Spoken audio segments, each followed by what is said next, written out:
ನಮಸ್ಕಾರ ರೀ ಎಲ್ಲ ಪ್ರೀತಿ ಮಂದಿಗೆ ಕನ್ನಡಿಗನ ಹೃದಯಪೂರ್ವಕ ಸ್ವಾಗತ.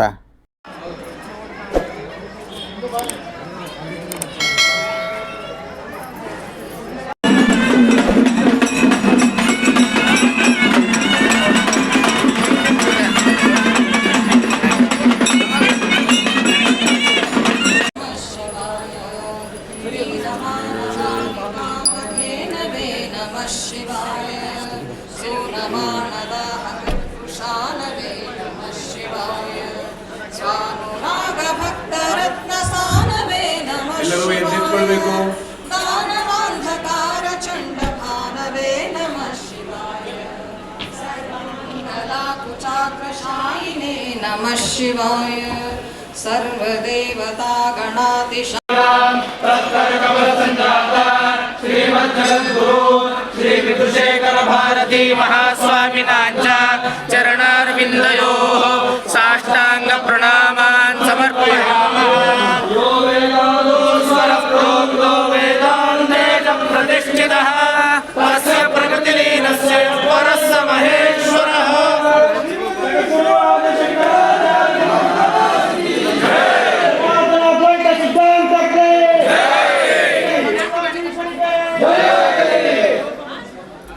ಎಲ್ಲರೂ ನಮಸ್ಕಾರ ಮಾಡಿ ಕೂತ್ಕೋಬೇಕು.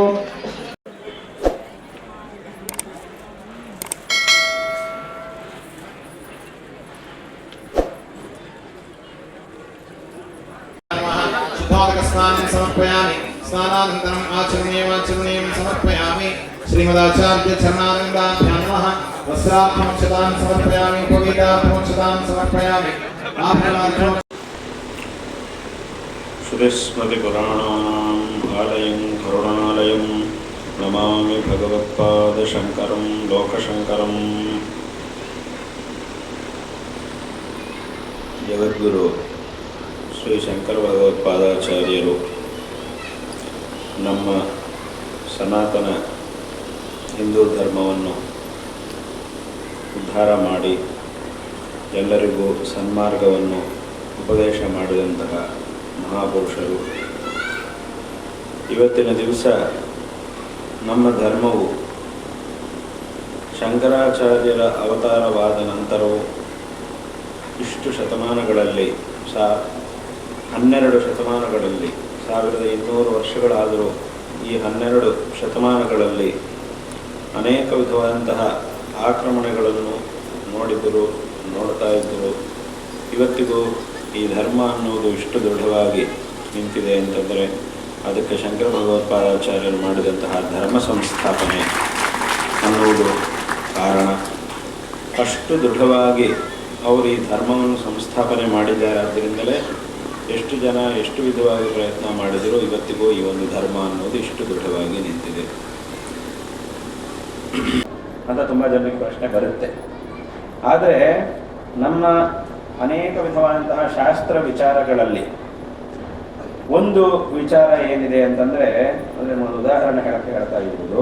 ಒಂದು ವಿಚಾರ ಏನಿದೆ ಅಂತಂದರೆ, ಕೆಲವರು ಈಗ ಶಾಸ್ತ್ರಗಳಲ್ಲಿ ಒಂದೊಂದು ವಿಚಾರವನ್ನು ಒಬ್ಬೊಬ್ಬರು ಒಂದೊಂದು ರೀತಿಯಾಗಿ ಪ್ರತಿಪಾದನೆ ಮಾಡ್ತಾರೆ.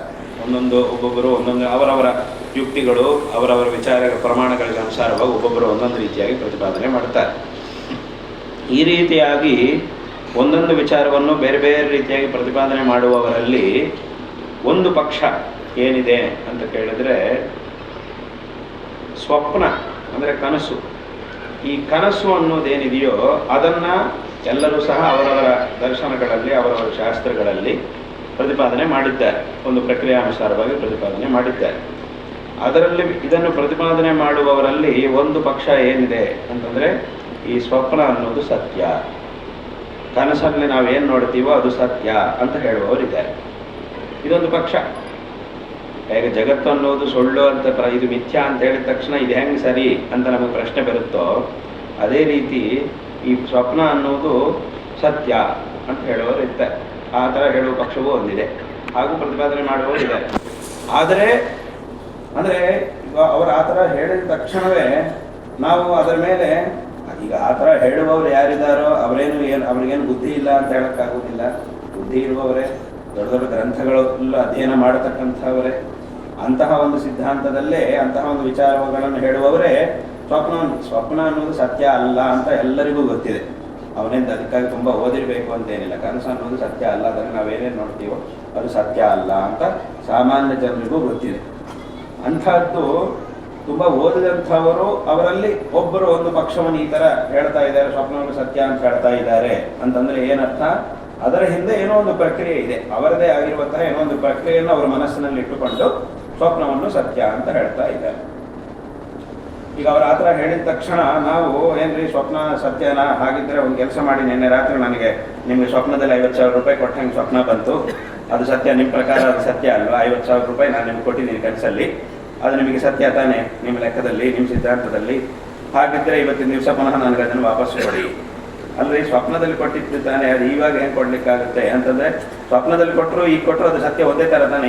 ಇದು ಸತ್ಯ, ನಾವು ಜಾಗೃತನಲ್ಲಿ ಏನು ನೋಡ್ತಿದ್ದೀವೋ ಇದು ಸತ್ಯ, ಸ್ವಪ್ನೂ ಇದೇ ಥರ ಸತ್ಯ ಅಂತಂದರೆ ಅಲ್ಲಿಗೆ ನಾನು ನಿಮ್ಗೆ 50,000 ರೂಪಾಯಿ ಕೊಟ್ಟಿದ್ದೀನಿ, ಅದನ್ನು ಈಗ ನನಗೆ ವಾಪಸ್ ಕೊಡಿ ಅಂತ ಕೇಳ್ತೀವಿ ಅಂತ ಹೇಳೋಕ್ಕಾಗುವುದಿಲ್ಲ.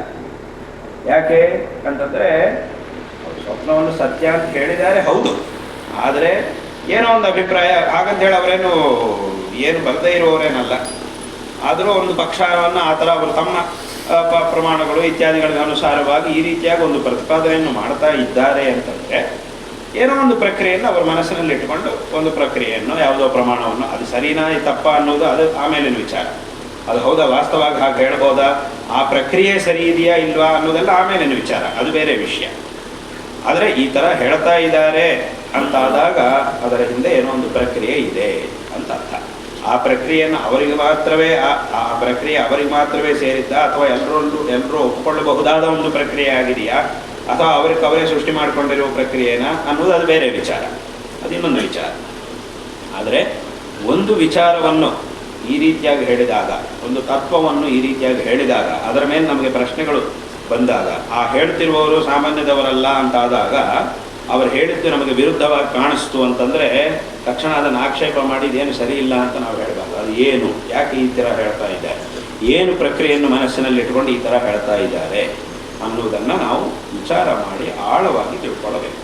ಅಷ್ಟು ಆಳವಾಗಿ ನಾವು ಈಗ ನಾನು ಹೇಳಿದಂತೆ ಆರಂಭದಲ್ಲಿ ಆಳವಾಗಿ ಅಧ್ಯಯನ ಮಾಡಿದರೂ ಸಹ ಇದು ಏನು ಅಂತ ನಮಗೆ ಸರಿಯಾದ ಎಲ್ಲ ಉತ್ತರಗಳಿಗೂ ಪ್ರಶ್ನೆಗಳು ಸರಿಯಾಗಿ ಸಿಗಲಿಲ್ಲ, ಆ ವಿಚಾರವು ಸರಿಯಾಗಿ ಬರಲಿಲ್ಲ ಅಂತಂದರೆ ಆಗ ನಾವು ಅದನ್ನು ಸರಿ ಇಲ್ಲ ಅಂತ ತೀರ್ಮಾನಕ್ಕೆ ಆವಾಗ ಬರ್ಬೋದು.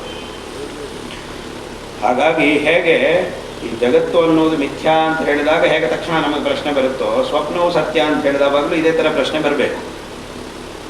ಆದರೆ ಅಲ್ಲಿ ಇಲ್ಲ, ಹಾಗಲ್ಲ, ಸ್ವಪ್ನವನ್ನು ಸತ್ಯ ಅಂತ ಹೇಳಲಿಕ್ಕೆ ನಮಗೊಂದು ಪ್ರಕ್ರಿಯೆ ಉಂಟು, ಒಂದು ಪ್ರಕ್ರಿಯೆಯನ್ನು ಮನಸ್ಸಿನಲ್ಲಿ ಇಟ್ಕೊಂಡು ನಾವು ಈ ಥರ ಹೇಳ್ತಾ ಇರುವುದು ಅಂತ ನೀವು ಹೇಳುವುದಾದರೆ ಇಲ್ಲೂ ಸಹ ಒಂದು ಪ್ರಕ್ರಿಯೆ ಅನ್ನೋದಿದೆ. ಪ್ರಪಂಚ ಅನ್ನೋದು ಮಿಥ್ಯಾ, ಜೀವಾತ್ಮ ಪರಮಾತ್ಮ ಸ್ವರೂಪಿಯೇ ಆಗಿದ್ದಾನೆ, ಇರುವುದು ಒಂದೇ ಪರಮಾರ್ಥವಂತಹ ವಸ್ತುವು, ಬ್ರಹ್ಮ ಒಂದೇ ಸತ್ಯ, ಅದೊಂದೇ ಇರುವಂತಹ ವಸ್ತುವು, ಉಳಿದಿದ್ದೆಲ್ಲವುದು ಮಿಥ್ಯಾ ಅಂತ ಹೇಳ್ತಾ ಇದ್ದಾರೆ ಅಂತಂದರೆ ಶಂಕರ ಭಗವತ್ಪಾದಾಚಾರ್ಯರು, ತದನಂತರ ಕಾಲದಲ್ಲಿ ಬಂದಿರುವಂತಹ ದೊಡ್ಡ ದೊಡ್ಡ ವಿದ್ವಾಂಸರು ಅವರೆಲ್ಲರೂ ಸಹ ಇದನ್ನು ವಿಶೇಷವಾಗಿ ಪ್ರತಿಪಾದನೆ ಮಾಡಿದ್ದಾರೆ ಅಂತಂದರೆ ಇದರ ಹಿಂದೇನೂ ಒಂದು ಪ್ರಕ್ರಿಯೆ ಇದ್ದೇ ಇದೆ. ಆ ಒಂದು ಪ್ರಕ್ರಿಯೆಯ ಒಳಗೆ ಇಳಿದು ನಾವು ಆಳವಾಗಿ ಅಧ್ಯಯನವನ್ನು ಮಾಡಿ ತಿಳಿದುಕೊಂಡಾಗ ಅದರ ಸಾರಾಂಶ ಏನು ಅನ್ನೋದು ನಮಗೆ ಚೆನ್ನಾಗಿ ಅರ್ಥ ಮಾಡಿಕೊಳ್ಳೋದಕ್ಕೆ ಸಾಧ್ಯ ಆಗುತ್ತೆ.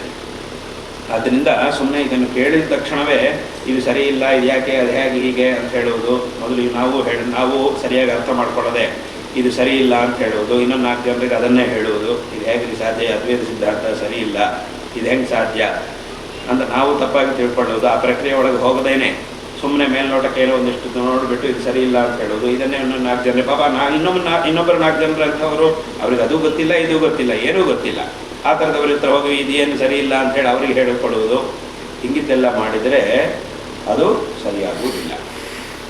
ಆದ್ದರಿಂದ ಇಲ್ಲಿ ಆ ಒಂದು ಪ್ರಕ್ರಿಯೆ ಅನ್ನೋದಿದೆ, ಶಾಸ್ತ್ರೀಯವಾದಂತಹ ಒಂದು ಪ್ರಕ್ರಿಯೆ ಇದೆ, ಅದನ್ನು ಒಂದೇ ದಿವಸದಲ್ಲಿ ತಿಳ್ಕೊಳ್ಳೋದಕ್ಕೆ ಸಾಧ್ಯ ಆಗುವುದಿಲ್ಲ, ತುಂಬ ದೊಡ್ಡ ಪ್ರಕ್ರಿಯೆ ಒಂದಿದೆ. ಅದಕ್ಕಾಗಿಯೇ ಇಷ್ಟೆಲ್ಲ ಗ್ರಂಥಗಳು ಬಂದಿರುವುದು. ವೇದಾಂತದಲ್ಲಿ ಇಷ್ಟೆಲ್ಲ ಗ್ರಂಥಗಳು, ಭಾಷ್ಯಗಳು, ವ್ಯಾಖ್ಯಾನಗಳು, ಅನೇಕ ಪ್ರಕರಣ ಗ್ರಂಥಗಳು, ಇದೆಲ್ಲವೂ ಸಹ ಬಂದಿರುವುದೇ ಆ ಒಂದು ಪ್ರಕ್ರಿಯೆಯನ್ನು ನಮಗೆ ತಿಳಿಸುವುದಕ್ಕೋಸ್ಕರ. ತದನುಸಾರವಾಗಿ ನಾವು ತಿಳಿದುಕೊಂಡಾಗ ಮಾತ್ರ ಎಲ್ಲ ವಿಧವಾದ ಪ್ರಶ್ನೆಗಳಿಗೂ ಉತ್ತರ ಅನ್ನೋದು ಸಿಗುತ್ತೆ. ಈ ಒಂದು ಅದ್ವೈತ ಸಿದ್ಧಾಂತವನ್ನು ಶಂಕರ ಭಗವತ್ಪಾದಾಚಾರ್ಯರು ವಿಶೇಷವಾಗಿ ಪ್ರತಿಪಾದನೆ ಮಾಡಿ ತೋರಿಸಿದ್ದಾರೆ. ತದನಂತರ ಕಾಲದಲ್ಲಿ ಬಂದಿರುವಂತಹ ದೊಡ್ಡ ದೊಡ್ಡ ವಿದ್ವಾಂಸರು ಅವರು ಸಹ ಅನೇಕ ವಿಧವಾದಂತಹ ಗ್ರಂಥಗಳನ್ನು ರಚನೆ ಮಾಡಿ ಆ ಗ್ರಂಥಗಳಲ್ಲಿ ಈ ತತ್ವವನ್ನು, ಇದರ ಪ್ರಕ್ರಿಯೆಯನ್ನು ಅತ್ಯಂತ ವಿಸ್ತಾರವಾಗಿ ಇದನ್ನು ನಾವು ಯಾವ ರೀತಿಯಾಗಿ ಅರ್ಥ ಮಾಡಿಕೊಳ್ಳಬೇಕು ಮೊದಲಾದಂತಹ ಎಲ್ಲ ವಿಚಾರಗಳನ್ನು ಅವರು ತಮ್ಮ ಗ್ರಂಥಗಳಲ್ಲಿ ವಿಸ್ತಾರವಾಗಿ ಪ್ರತಿಪಾದನೆ ಮಾಡಿ ತೋರಿಸಿದ್ದಾರೆ. ಆ ಒಂದು ಮಾರ್ಗದಲ್ಲಿ ನಾವು ತಿಳಿದಾಗ ಇದನ್ನು ನಾವು ಚೆನ್ನಾಗಿ ಅರ್ಥ ಮಾಡಿಕೊಳ್ಳೋದಕ್ಕೆ ಸಾಧ್ಯ ಆಗುತ್ತೆ. ಎಲ್ಲ ಪ್ರಶ್ನೆಗಳು, ಏನೇನು ಪ್ರಶ್ನೆಗಳು ನಮಗೆ ಬರುತ್ತೋ ಆ ಎಲ್ಲ ಪ್ರಶ್ನೆಗಳಿಗೂ ಸಹ ನಾವು ಸರಿಯಾದಂತಹ ಉತ್ತರವನ್ನು ಕಂಡುಕೊಳ್ಳೋದಕ್ಕೆ ಸಾಧ್ಯ ಆಗುತ್ತೆ. ಇಲ್ಲಿ ಪ್ರತಿಯೊಂದು ಪ್ರಶ್ನೆಗೂ ಉತ್ತರ ಅನ್ನೋದು ಇದ್ದೇ ಇದೆ. ಆದ್ದರಿಂದ ಇದನ್ನು ನಾವು ಸರಿಯಾಗಿ ಅರ್ಥ ಮಾಡಿಕೊಳ್ಳಬೇಕು. ಅಂದರೆ ಆ